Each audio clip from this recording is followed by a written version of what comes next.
So what's up guys, pabalik na naman si Enrico Vlog.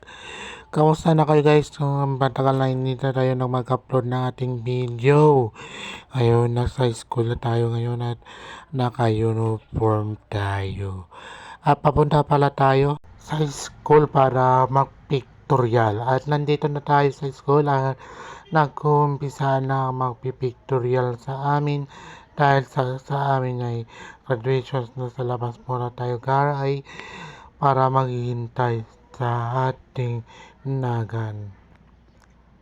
At dito na guys ay umpisa na tayo at nasa dulo pa tayo, no. Hindi ko man na video ang aking pictorial kasi napapicture lang ako sa classmate ko, no. At ipopost ko na lang sa page ko yung picture natin nung pictorial.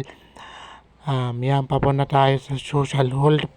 Tapos na tayo mag-pictorial dyan.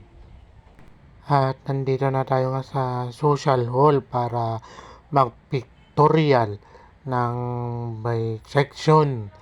No, yan. At dito na natatapos ang ating vlog. Natatapos na din ang aking classmate yan, si Paulo. Maraming salamat. Bye-bye.